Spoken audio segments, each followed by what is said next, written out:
Hi నమస్తే అండి.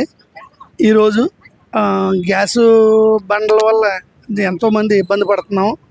అయితే ఏంటంటే దీనికి కొంతవరకు కారణం అంతర్జాతీయంగా వచ్చిన పరిస్థితుల దృష్ట్యా కానీ, రెండోది బ్లాక్ మార్కెట్కి అమ్ముకోవడం వల్ల కానీ జరుగుతుందని చెప్పి మేము భావిస్తున్నాం.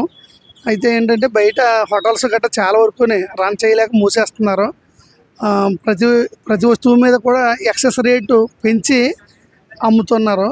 దీనికి ప్రభుత్వ రంగ సంస్థలు ఎప్పటికప్పుడు దాడులు నిర్వహించి తగిన చర్యలు తీసుకోవాలని, రెండోది అంతర్జాతీయంగా పెరుగుతున్న రేట్ల వల్ల గ్యాసు పెంచడం జరుగుతుందేమో అని చెప్పి అనుకుంటున్నాం. ఇది కూడా కేంద్ర ప్రభుత్వం తగిన చర్యలు తీసుకుని రష్యా నుంచి కానీ లేకపోతే వేరే దేశాల నుంచి కానీ మన దేశానికి సరిపడగా ఇప్పుడు గ్యాస్ రేట్లు పెంచుతున్నారు. అంటే ఇప్పుడు ఏదైతే ఇష్యూ జరుగుతుందో దాని వల్ల కుటుంబాలలో ఇంటి ఖర్చు కానీ ఇటు గ్యాస్ రేట్ కానీ పెరుగుతుంది. దాని గురించి మీరు ఏమంటారు? దాని గురించి అయితే కేంద్ర గవర్నమెంట్ చర్యలు అయితే బాగానే అనిపిస్తున్నాయి. అయితే ఏంటంటే ఇది అనుకోని విధంగా జరుగుతున్న సంఘటన వల్ల లోకల్గానే ఎక్కువ మంది దళారులు వీటిని బ్లాక్ మార్కెట్కి తరలించి మనకి 2,000 రూపాయల గ్యాస్ బండి 8,000 గట్రా అమ్మడం వల్ల జరుగుతుందని చెప్పి మేము భావిస్తున్నాం. దీనికి స్టేట్లలో ప్రతి రాష్ట్రంలో దానికి సొల్యూషన్ ఏమైనా ఆలోచిస్తున్నారా ప్రభుత్వ పరంగా తగిన చర్యలు తీసుకోవాలని చెప్పి ఒక సామాన్యుడిగా కోరుకుంటున్నాం. ఇది ఎవరు ఊహించని విధంగా జరుగుతుంది కాబట్టి దానికి ప్రభుత్వాలను కూడా నిందించడం కూడా అంత మంచిది కాదేమో అని నా అభిప్రాయం. అయితే ఏంటంటే గవర్నమెంట్ తగిన చర్యలు తీసుకోవడం అనేది మాత్రం వాళ్ళ బాధ్యత. ఇప్పుడు ఏంటంటే దీన్ని సెంట్రల్ గవర్నమెంట్ ఎట్లా హ్యాండిల్ చేసిన సిచ్యువేషన్? ఇప్పుడు గ్యాస్ రేట్లు పెరుగుతున్నాయి. తెలంగాణలో ఓవరాల్గా చూస్తే తెలంగాణ సెంట్రల్ గవర్నమెంట్ దీన్ని ఓవర్కమ్ చేసుకొని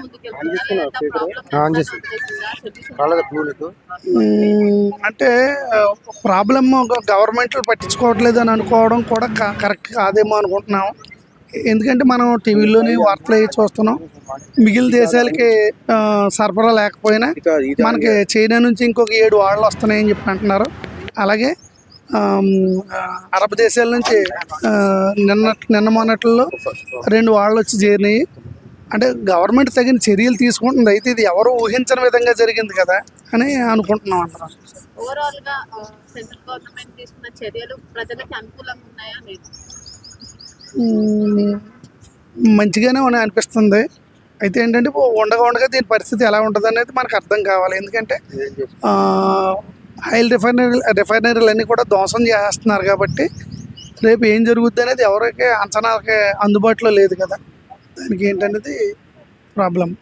మనం కూడా వ్యక్తిగతంగా కూడా కరెంటు పొయ్యిలు వాడటం గట్రా కొన్ని మార్పులు చేసుకుని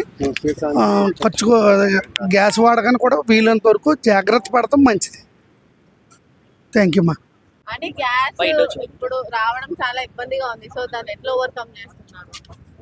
ఇప్పుడైతే మాకు ఫ్యామిలీ తక్కువ కాబట్టి నడిచిపోతుంది, కానీ ఒక 7-8 మంది 5-6 మంది ఉన్న వాళ్ళకి చాలా కష్టం అవుతుంది. సెంట్రల్ గవర్నమెంట్ ఎట్లా ఓవర్కమ్ అంటే మనకైతే ఏం ప్రాబ్లం లేదనే చెప్తున్నారు కొంతమంది అంటున్నారు. చాలా ఇప్పుడు అసలే దొరకట్లేదు అని అంటున్నారు. కానీ మేము కూడా బుక్ చేసి ఇప్పుడు 4 రోజులు అయింది, రాలేదు.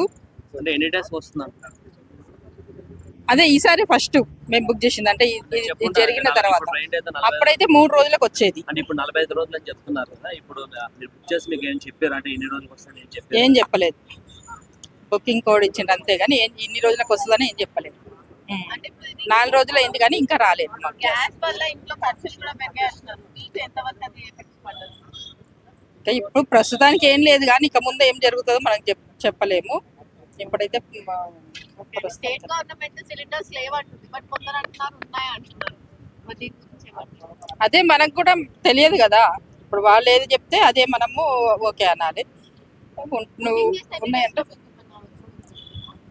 ఇప్పుడు అదే మేము బుక్ చేసినాము, ఎన్ని రోజులకు వస్తుందో ఇంకా తెలియదు. ఈసారి వస్తాయి కానీ తెలుస్తుంది. కేంద్ర ప్రభుత్వం ఏం చెప్తున్నా అంటే మీకు ఏం కొరత లేదని చెప్తున్నారు, స్టేట్ గవర్నమెంట్ ఏది కూడా చెప్తలేదు. ఏం చెప్పలేదు. ఏం చెప్పలేదు. సిలిండర్ రేట్ టీవీలో వార్తలు వినడమే కానీ వాళ్ళైతే ఏం చెప్పలేరు గ్యాస్ వాళ్ళు.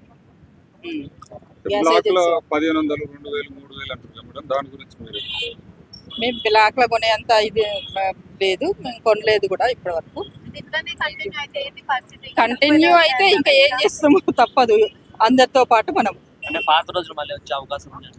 ఉన్న ఆల్రెడీ హోటల్స్ అవన్నీ బంద్ చేసినారు, కొన్ని చిన్న చిన్న హోటల్స్ కట్టెల పొయ్యిలు పెడదామని అనుకుంటున్నారు, కొన్ని అయితే మూతపడిపోయినాయి. పాపం వాళ్ళు కూడా బతకాలంటే కష్టమే కదా ఇట్లాంటి పరిస్థితిలో.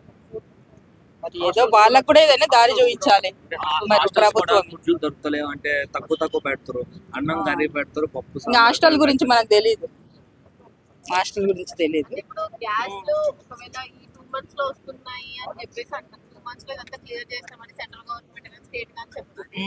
మరి 2 months లో యుద్ధాలు జరగడం ఆపకపోతే ఇంకా ఇప్పటి వరకు ఇది ఎట్లనే సాగుతుంది? అదే మరి మనకు తెలియదు కదా, యుద్ధం ఆపితేనే మనకు కూడా ఏదైనా పరిస్థితి మెరుగుపడుతుంది, కానీ మరి ఏం జరుగుతుందని తెలియదు.